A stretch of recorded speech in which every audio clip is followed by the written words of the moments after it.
No, mirá, la base para todos los escalones es el salbutamol, el SABA. Ok. Pero en el escalón 1 y el escalón 2 se puede sumar también como medicación de rescate, perdón, en el escalón 1, la budesonide formoterol. Porque Bien. son los pacientes, o sea, la cosa es así. Si el paciente, por ahí se puede complejizarlo. Lo importante es que vos tenés que decir que en el escalón 2 siempre se usa el salbutamol como rescatador. En el track 2, escalón cualquiera de ellos. En el escalón 1, porque el paciente no viene recibiendo ningún medicamento de prevención, puede usarse como rescatador la budesonide formoterol. O, que es otra alternativa, más válida para nuestro medio, que puede usar budesonide en un aparatito con salbutamol en otro aparatito. Yo no quiero que se me confundan, quiero que me manejen mejor el concepto esencial. Si ustedes se acuerdan que... ahora me parece por acá. Si ustedes se acuerdan que el salbutamol se usa en todo el escalón, en todo el track 2 está bien, y que en el track 1 el rescatador es budesonide formoterol. O ICS formoterol, ¿sabes? Corticoide inhalado, formoterol. Eso es lo que me importa que sepan, ¿sabes? Ah, buenísimo. ¿Alguna duda más que haya? Yo, profe, de EPOC, yo había leído que en el estadio o en un paciente de clasificación A podías dar broncodilatadores de acción larga o corta, pero después como que leí que no, los de corta no, digamos, como que Está nunca... bien. Se prefieren siempre utilizar en cualquiera de los grados de la clasificación de EPOC, cualquier paciente con EPOC, se prefiere utilizar siempre broncodilatadores de acción larga. Porque los broncodilatadores de acción corta, imagínate darle a un paciente que requiere una broncodilatación a lo largo de todo el día, por ejemplo, darle salbutamol cada 8 horas, se considera primero poco creíble que lo pueda cumplir, y por otro lado, tiene un efecto de pico y valle, o sea, cuando le va cayendo el efecto, viene la otra dosis, cae el efecto, que hace que tenga un comportamiento irregular en el tratamiento, en el efecto broncodilatador.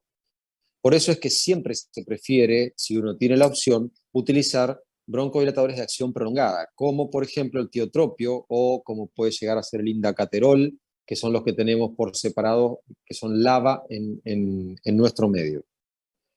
Si no hay opción, entonces ahí sí se usa el salbutamol, pero no es la opción recomendable. La recomendable son los LABA. Bien, y dentro de lo que es los broncodilatadores de acción larga, siempre, o sea, ¿se puede usar un beta-adrenérgico o un antimuscarínico indiferente, digamos, es indiferente? No, en el escalón, en el grupo A o grado A, solamente LABA, o sea, agonistas beta. Los antimuscarínicos se dejan para después, ya para el B en adelante, los LAMA. Gracias. ¿Alguna pregunta más? Bueno, cualquier cosita me preguntan. Vamos a avanzar con la charla. Hoy vamos a hablar de asma agudo, que sería la crisis de asma, ¿no? Antes hablábamos de crisis, hoy hablamos de exacerbación, pero cuando nosotros hablamos de asma agudo, crisis o exacerbación, estamos hablando de lo mismo. Actualmente se habla de exacerbación de asma justamente porque es el término más apropiado que se ha encontrado actualmente, pero el sinónimo en la práctica es la crisis de asma. La exacerbación sería, para entenderlo, un incremento progresivo de los síntomas. Quiere decir que el paciente comienza a experimentar las mismas molestias que tendría habitualmente o que no las tiene por estar tratado, pero que si no fuera tratado las tendría, de una manera más frecuente, más presente y de forma a veces violenta y brusca. Entonces, los síntomas que caracterizan a la agudización son los de siempre: la opresión torácica, la sibilancia, dificultad respiratoria, la disnea y, por último, la tos, productiva o no productiva. Pero lo que pasa con el paciente es que comienza fácilmente a decir que le duele el pecho o que siente opresión, tiene dificultad respiratoria, tiene la tos y, por supuesto, tiene la sibilancia, muchas veces audible sin estetoscopio. Esto además se asocia a una caída de la función pulmonar, o sea, tiene que estar esta modificación que si nosotros la medimos, la vamos a encontrar, que a su vez se acompaña con una modificación del estado del paciente. Quiere decir que ese paciente que tenía una vida normal se ve alterada la vida, por eso es la modificación del estatus habitual, y que esto induce necesariamente a un cambio en el tratamiento para poder revertir este proceso que se está desencadenando. Por lo tanto, la exacerbación de asma o la crisis de asma es este proceso que muchas veces se da en forma muy rápida y otras veces se da con el paso del tiempo de días o semanas.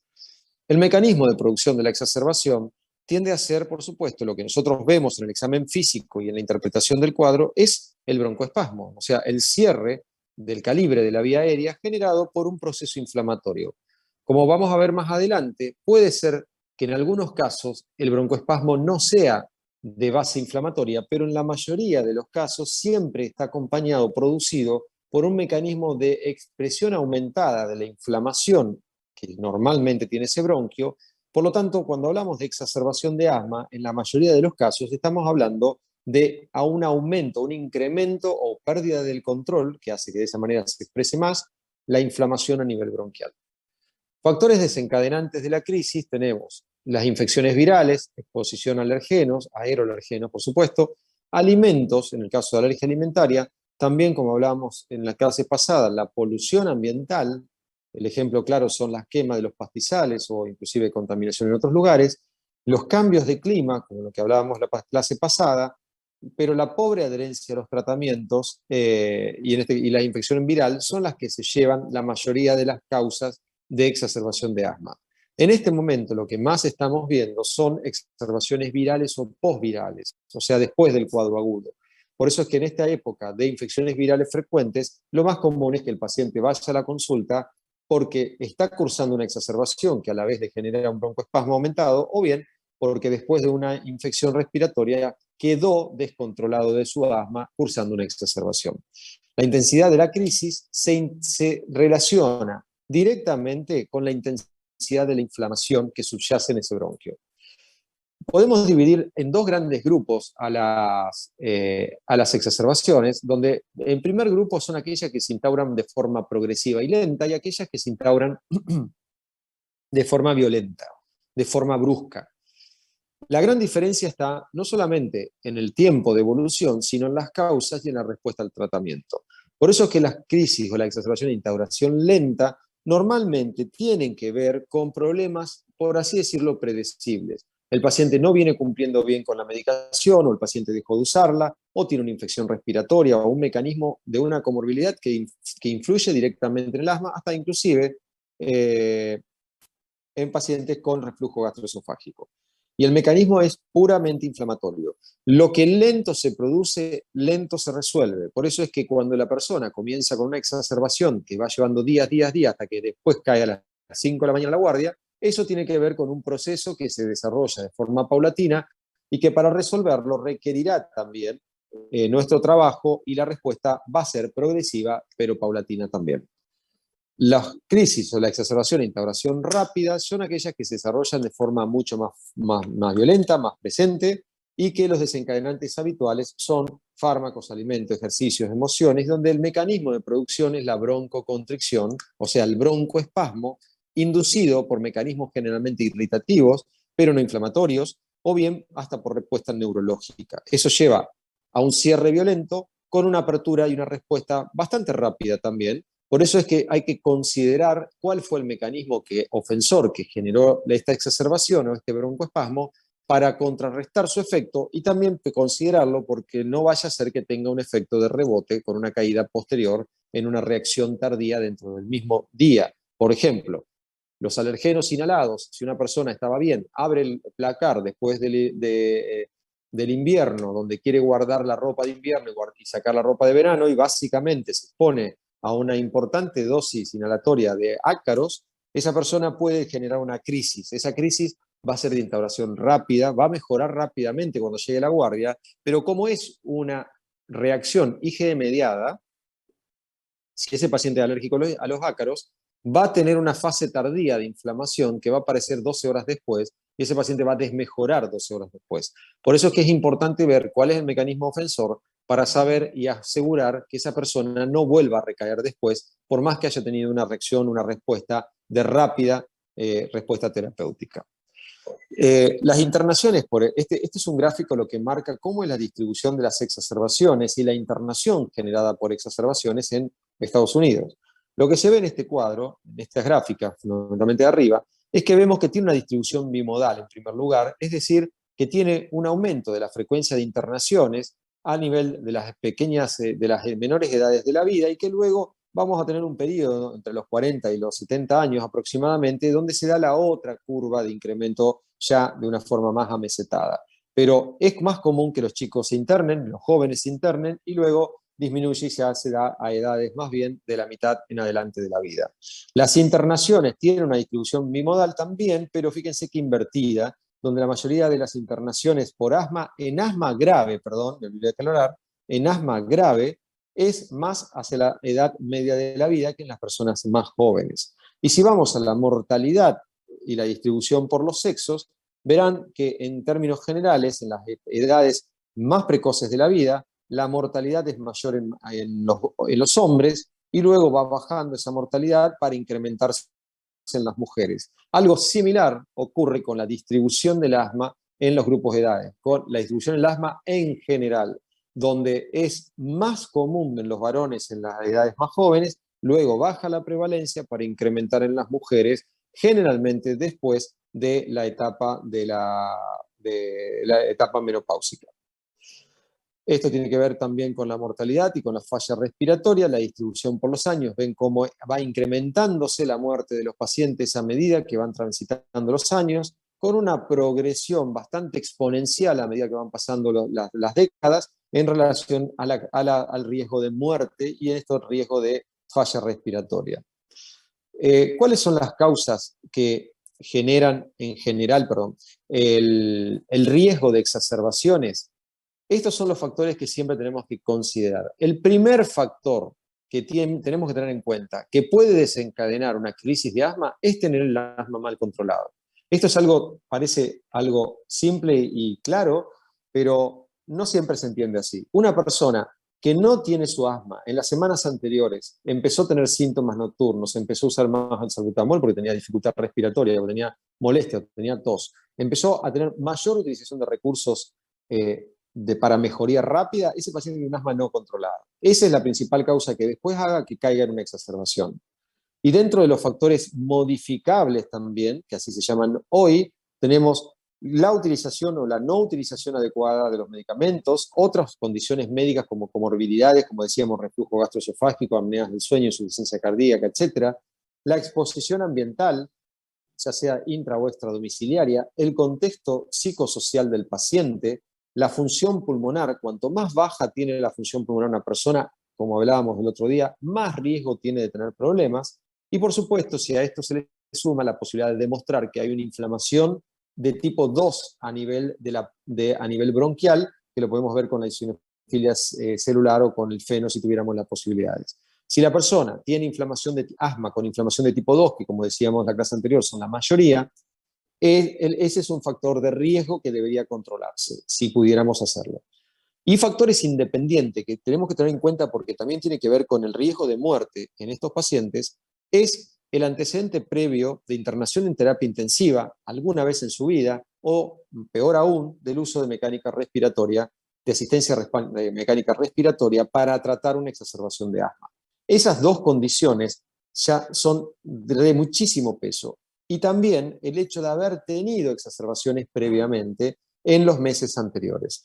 Tener exacerbaciones en los últimos 12 meses y tener el antecedente de internación grave en terapia intensiva o en RM son factores que ya de por sí nos obliga a pensar que ese paciente puede tener crisis y que si tiene esa crisis encima puede fallecer por la crisis. Este gráfico que está abajo, lo que marca acá, son las preguntas que tenemos que hacer a nuestros pacientes para saber que ese paciente está adecuadamente controlado o no. Si esto se rompe porque el paciente tiene estas cosas, es porque ya al menos ese paciente no está adecuadamente controlado. Uno de los puntos que veíamos era el tema de la función pulmonar como riesgo de exacerbaciones. Esta es una paciente que de la consulta mía, donde esta chica, que tiene hoy 40, si no me equivoco, años, sí, se presenta con esta espirometría, o sea, con este curva flujo-volumen, que luego el broncodilatador mejora, y fíjense que se va casi a los puntos de la normalidad. O sea, pasa de estar muy abajo a mejorar muchísimo. Esta chica tenía un B-1 de 25, estamos hablando de asma desde la infancia, y que mejora y se va a un 94% después del uso del broncodilatador. Casi una diferencia de 300% de mejoría. Esto hace que ya cuando lo veamos, una persona con una grave afectación de la función pulmonar, tenga o no tenga respuesta, esa persona de por sí tiene riesgo de exacerbaciones. Y si tiene gran capacidad de revertir, de responder en una prueba broncodilatadora tan simple como una espirometría, habla de una gran labilidad de la vía aérea. Esa vía aérea, como rápidamente mejora, imagínense que cuando se cierra muchísimo, desmejora de forma muy profunda. Les pido un segundito, yo ya sigo, quiero decir una palabrita a una gente que tengo acá al lado y sigo. Denme un minuto, por favor.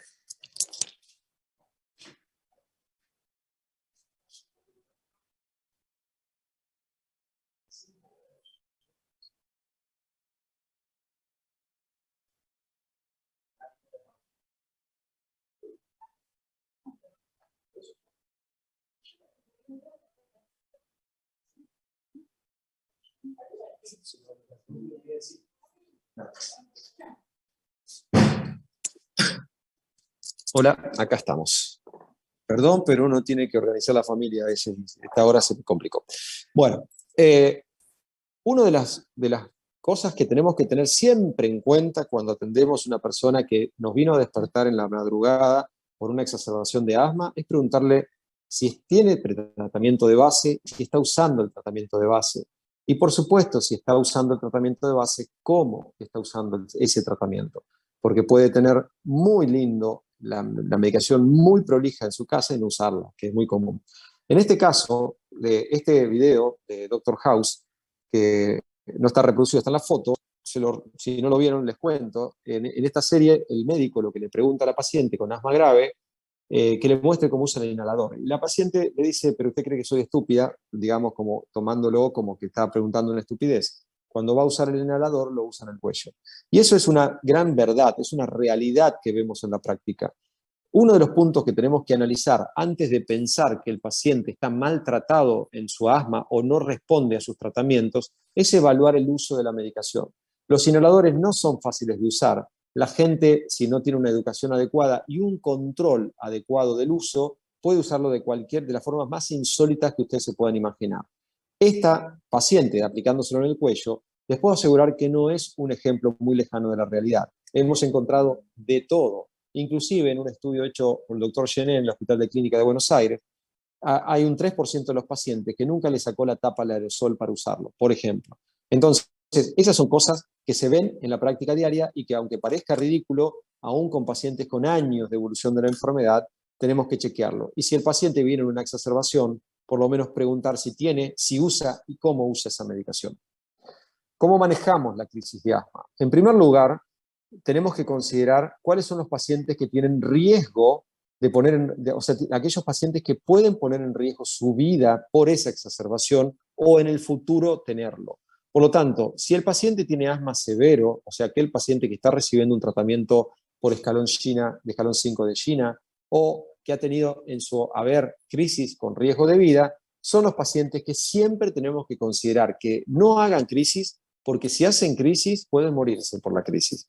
Es por eso que esos pacientes deben tener un plan de automanejo, deben tener un esquema de manejo particular, por así decirlo, con un seguimiento adecuado, con una consulta pronta si tienen síntomas y con un monitoreo cercano siempre. Esos son pacientes, por así decirlo, especiales. ¿Cómo es la historia de la crisis? Como decíamos recién, el paciente comienza con los síntomas, eso se demuestra que el paciente tiene una crisis. Si el paciente tiene entrenamiento y tiene un plan de automanejo, es una forma muy válida de evitar que ese paciente evolucione en su crisis y tenga la posibilidad de no tener que caer, por ejemplo, a un centro de asistencia o ser visto por un sistema de urgencias. Ahora, si el paciente no tiene plan de automanejo o bien fracasó el plan planteado, en ese caso el tratamiento de urgencia, que puede ser ambulatorio, puede ser una internación y luego posteriormente seguirá con el seguimiento. ¿Por qué es importante el plan de automanejo? Por este gráfico que se llama ventana de oportunidades. Esta es la historia en evolución de una exacerbación de asma. Fíjense cómo el día 0 sería el día del desarrollo de la consulta no programada o la consulta en urgencia, cómo los síntomas del paciente y la utilización de los broncodilatadores de rescate comienzan desde, no días antes, no desde horas, sino días antes a la consulta o al momento de máxima utilización de aliviadores. Es aquí donde, si nosotros tuviéramos la posibilidad de actuar en estos primeros días del comienzo de los síntomas, lograríamos reducir un 40% las consultas por exacerbaciones a guardia. Que es decir, si el paciente tuviese un plan de automanejo adecuado y lo pone en práctica de forma inmediata cuando empieza con molestias, ese paciente evitaría realmente que caiga en una internación o que tenga que ir a una guardia con la necesidad o la utilización de medicamentos con factores con complicaciones o con eventos adversos como los corticoides sistémicos, etc. Evitaríamos que falte el trabajo y evitaríamos un montón de problemas más que terminan resultando en costos para el paciente o para el sistema. Manejos de la crisis de asma en la urgencia.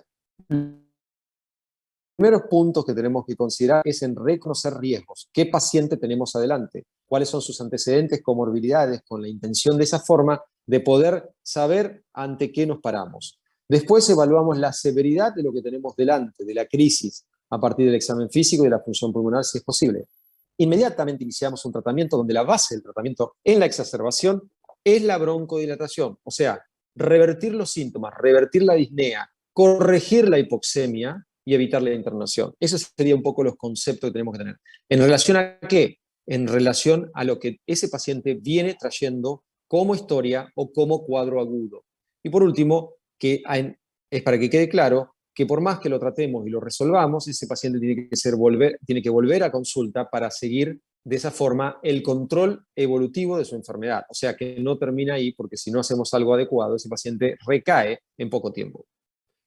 El manejo de la crisis la podemos discriminar en estos pasos a saber. En primer lugar, reconocer, como decíamos hace un momento, qué tenemos adelante nuestro. Y eso vamos a ver el antecedente de asma, la pobre adherencia a los tratamientos instaurados, la sobreutilización de SABA, la hospitalización o visitas previas, tratamiento con corticoides orales. Si un paciente viene con corticoides orales, no es un paciente común y corriente, aunque esos corticoides orales lo está recibiendo por la artritis, o sea que ese es un tema a tener en cuenta. La presencia de enfermedad psiquiátrica, problemas psicosociales que puedan influir en los tratamientos y en la adherencia, alergia alimentaria confirmada.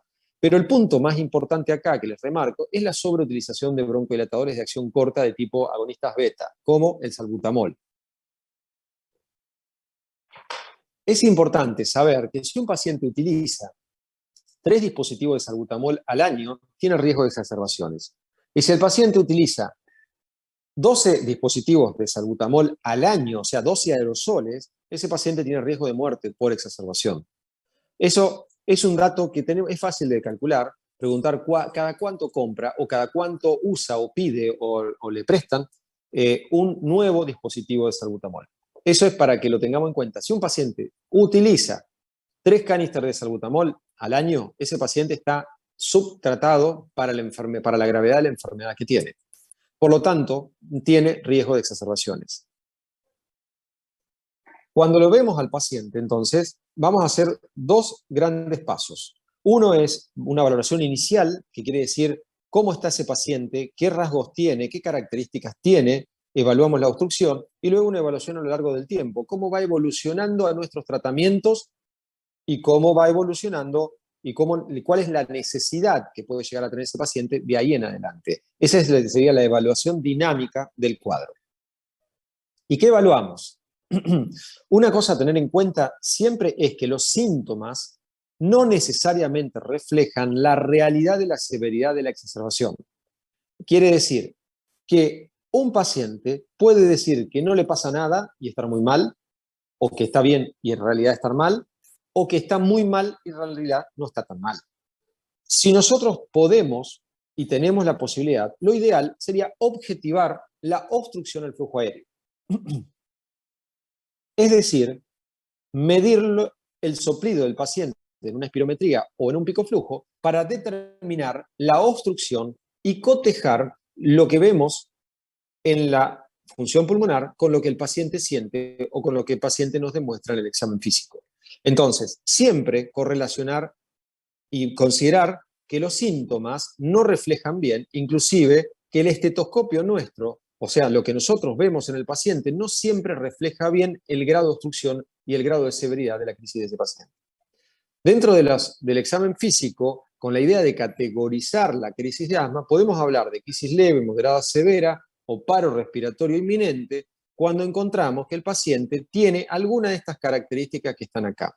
Le cuento un ejemplo de hace 2 días atrás. Me encuentro con una mujer, no era una exacerbación de asma, era una exacerbación de POC, que me llaman porque era la amiga de una persona que trabaja conmigo, la hermana, y cuando la voy a ver, me la encuentro a la mujer con 3 días de evolución en internación de sala general, sin respuesta, con disnea, con tos intensa, pero cuando le coloco el estetoscopio, lo que me llamó la atención de la paciente era digamos, la disminución del murmullo vesicular y la falta de sibilancias y de rhumtus, en una persona donde uno esperaría tenerlos, porque viene con una exacerbación de POC, en este caso. Podemos hacer la comparación en esto.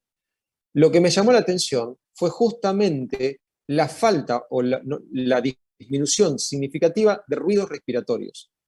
Esto viene a colación porque el mecanismo de producción es que el globo está tan inflado y no puede vaciarse porque el pico está cerrado, por lo tanto, directamente no entra o entra más lento de lo que debería y, por supuesto, como es una enfermedad obstructiva, la expiración es mucho más lenta de lo que debería. Por lo tanto, el trabajo respiratorio es muy malo. Conclusión, si llegamos a ese nivel y tenemos un paciente donde los ruidos respiratorios son escasos y no condicen con el cuadro que estamos viendo, es porque este paciente se está agotando. Directamente va a perder la capacidad de respirar de manera homeostática y va a entrar en paro respiratorio. Esa mujer la pasé a terapia a la mañana, 8 de la mañana, a la siesta de ese mismo día ya estaba en respirador. No funcionó la ventilación no invasiva, terminó en respirador. Hoy estamos ahí viendo a ver si se puede destetar. Pero la cuestión está en que si nos hubiésemos avivado un poquito antes, tal vez no hubiese entrado en respirador, o lo hubiésemos manejado con BNI, porque es una exacerbación donde la BNI, en este caso, lo que ayuda es a disminuir el trabajo respiratorio, y en estos pacientes ayuda mucho, tanto en asma como en EPOC, se puede utilizar, más en EPOC, pero en asma también tiene muy buenos resultados. Volviendo al diagnóstico del examen físico, fíjense que con muy poco podemos hacer un diagnóstico muy importante desde el punto de vista del tratamiento, donde algunas preguntas o algunos hallazgos son muy importantes para nosotros. Por ejemplo, el habla entrecortada es un indicador de obstrucción importante. La persona no logra hacer ni los microsegundos de apnea que necesita para poder hablar. Eso quiere decir que realmente está mal. Si a eso le sumamos la frecuencia respiratoria, si le sumamos la utilización de músculos accesorios, ya estamos viendo que ese paciente puede estar mal. La frecuencia cardíaca, hay que considerar que si el paciente venía utilizando salbutamol de manera importante, puede estar modificada por el efecto del salbutamol y ser más alta de lo que debería ser. Pero lo que no quedan dudas, cuando el cuadro es leve o cuando el cuadro es muy grave, cuáles son los pasos a seguir. Lo más difícil es determinar si esto es una exacerbación moderada o severa, aquellas que tienen mayor nivel de complejidad y que hay que tomarlos con un poquito más de cautela.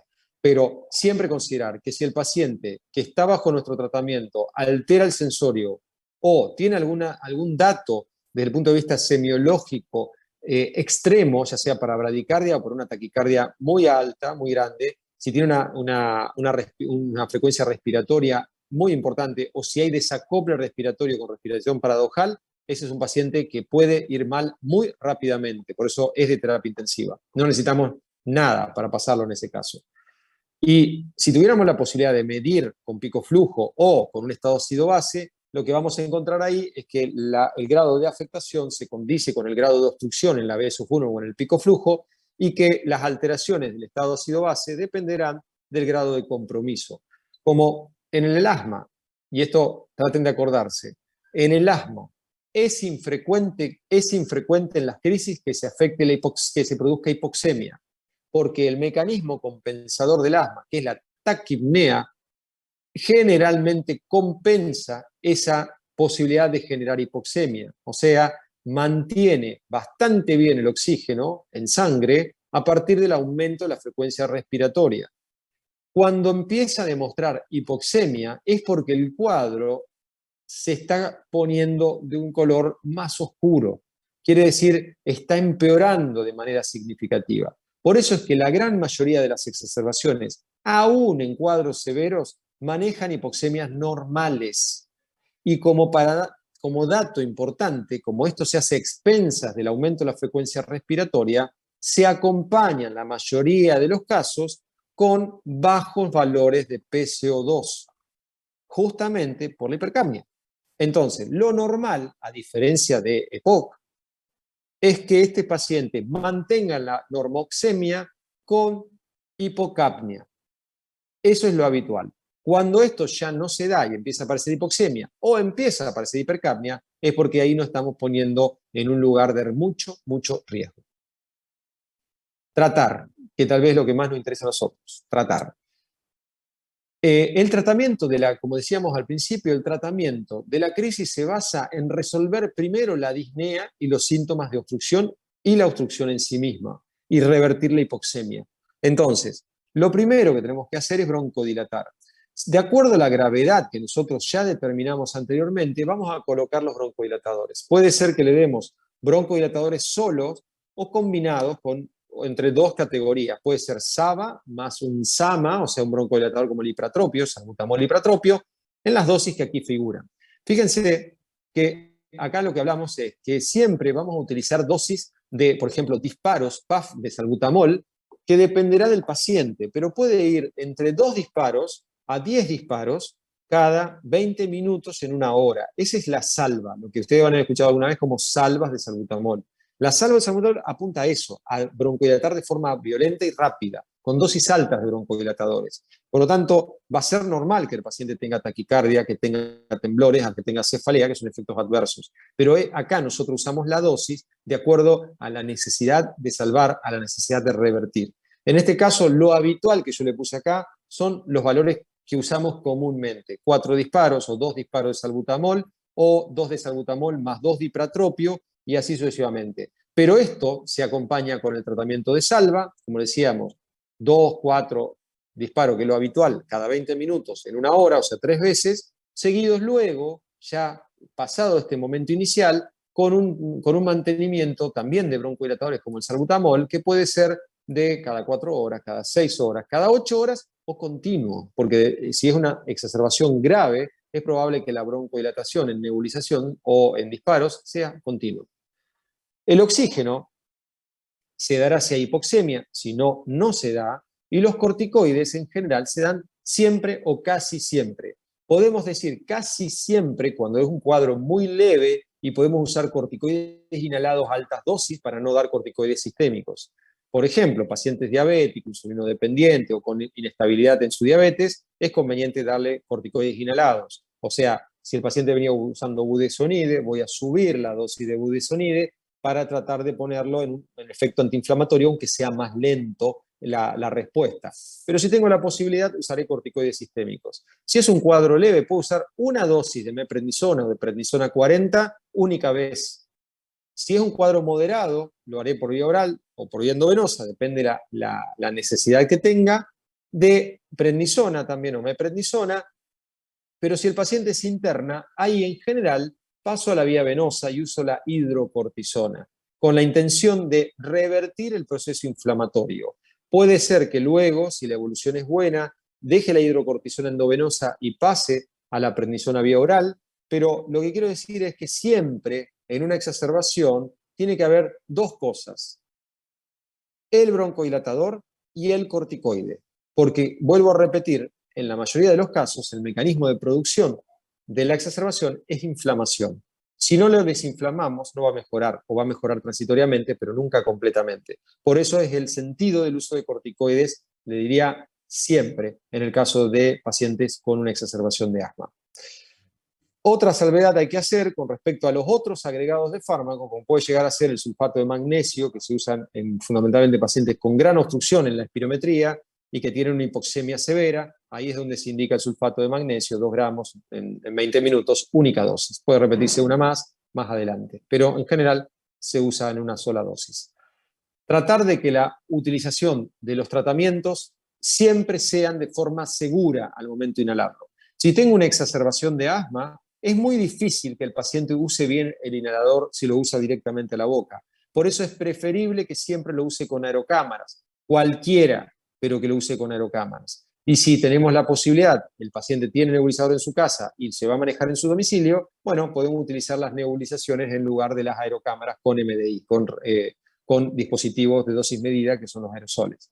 ¿Esto por qué es importante? Porque, primero, los PAF o los aerosoles usados con aerocámara demostraron ser igual o mejor de efectivos que las nebulizaciones. Eso acorta el tiempo de estancia en internación y permite dar unas dosis conocidas del fármaco a cada paciente. Y además es tan importante, tanto en chicos como en adultos, pero que en chicos redujo el tiempo de permanencia en guardia de 103 a 33 minutos. Quiere decir que usar la medicación rescatadora en aerosol hace que el chico esté menos tiempo en sala de espera y por lo tanto tiene el beneficio de no internarse, de no requerir asistencia, de no infectarse, etc. Este es un estudio hecho por los hermanos Rodrigo y Rodrigo, son 2 médicos de la ciudad de Montevideo, del Hospital Militar, que lo que demostraron en este estudio es cómo el alsalbutamol, el agregado de ipratropio, o sea, la combinación de salbutamol y ipratropio, tiene un efecto broncodilatador rápido y mayor que el uso de salbutamol por sí solo. O sea, acá se demuestra el efecto aditivo del ipratropio al salbutamol. Por eso es que es preferible usar broncodilatación rápida, de acción rápida, dual, salbutamol junto con ipratropio en este caso. Si no se tiene, cualquiera de los dos. Pero siempre recordar que el ipratropio demora en actuar como 20 minutos más que el salbutamol en lograr su efecto adecuado. Por eso el efecto ideal del salbutamol empieza a los 3 minutos, como ustedes ven acá, y lo van a ver que va a llegar a ser casi lo mismo al cabo de 30 minutos. En cambio, el ipratropio tiende a ser más tardío, 40 minutos a 1 hora después recién se ve el efecto del ipratropio. Eso que está acá es manejo en guardia, es decir, salbutamol, ipratropio, lo usamos en guardia. Si el paciente tiene en su casa budesonide formoterol y él lo usa como terapia MART, que lo vimos en el track 1, o lo tiene en su casa en escalones leves y empieza con una crisis, la importancia de esto, ¿por qué se usa budesonide formoterol? Es porque el formoterol tiene la capacidad de broncodilatar de la misma manera rápida y efectiva que la tiene el salbutamol. Por eso es que se usa el formoterol como broncodilatador asociado a un corticoide. O sea, ahí sí es formoterol, budesonide formoterol en nuestro medio, se usa para el tratamiento de rescate porque es rápido en actuar, broncodilata rápido. Y porque a la vez con la budesonide le está aportando el efecto antiinflamatorio. Un poco la pregunta que habían hecho la otra vez, ¿por qué no usamos fluticasona salmeterol? Es porque la salmeterol no logra esto, que sí logra el formoterol. Este es el estudio Sigma 1, que era el que un poco da las bases técnicas para el uso de la budesonide formoterol como medicación de rescate en pacientes con el track 1, escalón 1, 2, ¿no? Pacientes leves. Donde acá, este estudio lo que se demostró a lo largo de un año, que los pacientes que usaban terbutalina, que sería como el salbutamol, solo para tratar las crisis, tenían muchas más exacerbaciones que aquellos pacientes que usaban budesonide formoterol a demanda o budesonide todos los días. Este gráfico marca la diferencia en las exacerbaciones. Lo que no muestra el gráfico es que las personas que usaban solo budesonide tenían, además de tener un control de las exacerbaciones, similar a la budesonide formoterol, tenían mejor control de la enfermedad, es decir, se sentían mejor. Esa es la diferencia que hay. Por eso, si uno tiene un paciente con un escalón 2, uno prefiere usar budesonide como preventivo el tiempo que sea necesario, porque logró ser efectiva en las exacerbaciones, en la prevención, y a la vez mejora el control de la enfermedad y hace que el paciente se sienta mejor. Los corticoides sistémicos, que decíamos siempre lo vamos a usar, podemos usarlo en vía oral, endovenosa e intramuscular. El comienzo de acción siempre es lento, demora en actuar, y el efecto antiinflamatorio se logra por dos mecanismos intrínsecos del corticoide, que dependen también, por supuesto, de la acción de los receptores, intracitoplasmáticos, pero que son la inhibición de la producción de proteínas inflamatorias y la producción de la inducción de la producción de proteínas antiinflamatorias. Siempre considerar que el corticoide tiene un efecto productor e inhibidor de la producción. Entonces, ese efecto dual es el que favorece la inflamación en asma. Justamente previene el desarrollo de proteínas inflamatorias e induce la producción de proteínas antiinflamatorias. Por eso este proceso que tiene que ver con su efecto a nivel del ADN, o sea, del núcleo de la célula, es un proceso lento, no actúa tan rápido. Por eso nunca nos confiemos ni en la hidrocortisona, que demora como mínimo 4 horas en tener un efecto importante, 2 horas en comenzar a actuar. ¿Cuánto es la dosis de corticoide? Los corticoides los vamos a usar hasta 40-50 miligramos al día en los adultos, 1 a 2 miligramos kilo en los niños, no más de 40 miligramos en los niños, y esto siempre considerar que el tiempo es lo importante, o sea, cuánto usar y cuánto tiempo usar. Cuánto usar, fíjense, son dosis no pocas, o sea, no son dosis menores, son dosis importantes de corticoides. Y lo vamos a usar para que sea efectivo como media 5 días. Porque es la forma de lograr un efecto antiinflamatorio. Es más, nosotros, en el hospital de niños, cuando yo estaba ahí, lo que demostramos es que los chicos que se internaban hubiesen requerido 7 días de corticoide, no 5. O sea que si lo hubiésemos dado 7 días, no se hubiesen internado tanto. Y siempre considerar que no se afecta el eje hipotálamo suprarrenal, por lo tanto no hay supresión adrenal, si no superamos los 15 días de corticoide sistémico. No hace falta el descenso progresivo de la dosis. Y siempre considerar los efectos adversos. Y si yo trato, también tengo que ver qué pasa, reevaluar. Es decir, cómo va ese paciente a lo largo del tratamiento. Si el paciente tiene una lenta respuesta al tratamiento o responde muy rápido, es preferible guardarlo, dejarlo en la guardia hasta que veamos una consolidación de su mejoría. O sea, que revierta rápido el broncoespasmo, pero que ese broncoespasmo se mantenga bien luego de unas horas. Y, por supuesto, si el paciente desmejora, seguimiento en un mayor nivel de complejidad. ¿Cuándo le damos el alta al paciente? Cuando mejoran los síntomas, cuando no requiere SABA porque no tiene episodios de falta de aire entre las dosis que nosotros le dimos, cuando mejora la función pulmonar, cuando no requiere oxígeno y cuando tiene los elementos y los tratamientos para poder seguir en su casa. Y para prevenir que esto no vuelva a pasar, que es el punto final, pero el más importante también en esto, porque si las cosas se hicieran bien, esto no pasaría, sería tener una medicación inhalada de mantenimiento, medicación de alivio de síntomas, en este caso de acuerdo a la gravedad, usar los corticoides sistémicos en este caso en las exacerbaciones, pero tiene que ser acompañado ya de una consulta de seguimiento para ver la evolución y un plan descrito para el manejo del asma. Hemos terminado esta clase. ¿Alguna pregunta por hacer hasta acá? Una consulta, profe. Cuando vos dijiste lo de los niños, ¿hasta qué edad sería? ¿Hasta los 12 o los 15? Depende del peso. El tema de 12 años es un tema un poco arbitrario, porque depende del peso y la talla y todo lo demás. Pero en general se habla de niños de 12 años para abajo, pero no quiere decir que si tenemos una chica de 14, 15 años que te pesa 35, no lo consideres un niño. Un poco la dosis está relacionada al peso corporal. Si el chico tiene más de 50 kilogramos de peso, no hay ningún problema en usar dosis de adulto, corticoides. Ahora, si tiene menos de 50 kilos, se adapta a los kilogramos, a los miligramos kilogramo peso, ¿sabe? Día. Claro, me dio entonces por los más o menos 50 kilos. 50 kilos. Ya, gracias. Profe, ¿Alguna pregunta más? eso que dijiste del plan de automanejo, ¿qué onda? ¿Cómo qué onda?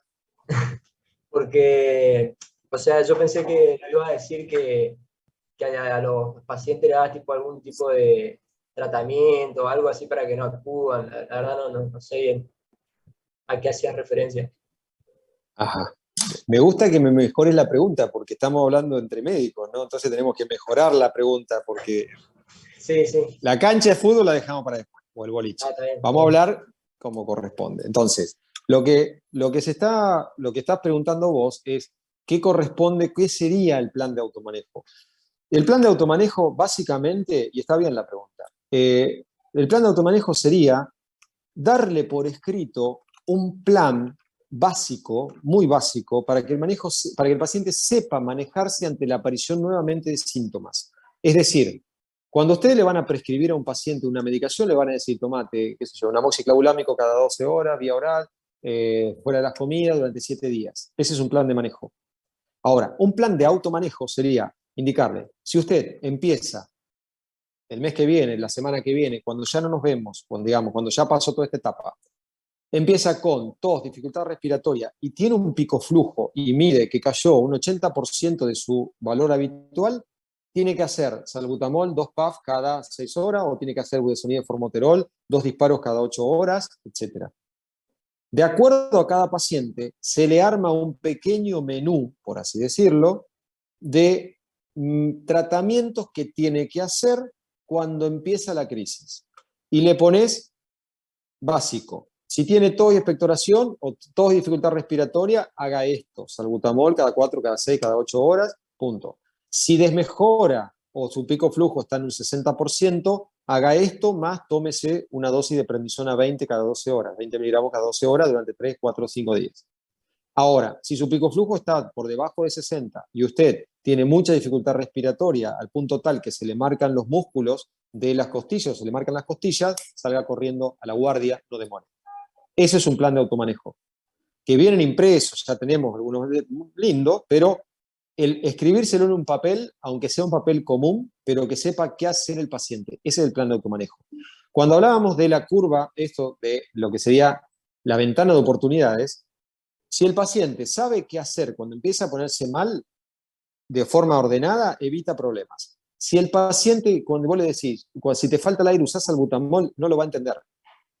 O sea, va a hacerlo como sea, va a hacerlo cuando le falte el aire y nada más. Y no se va a estructurar. Acuérdense que lo que nosotros indicamos cuando damos el salbutamol en una crisis, no cuando el paciente está en el día a día, en una crisis, es que el salbutamol genere un efecto broncodilatador que se sostenga.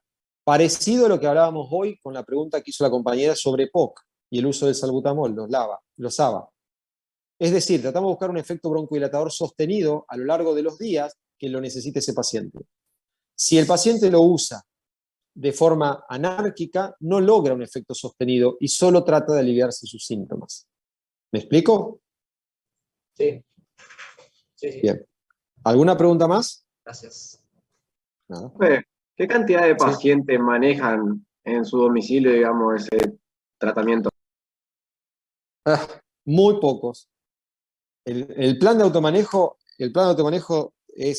deberían tenerlo todos.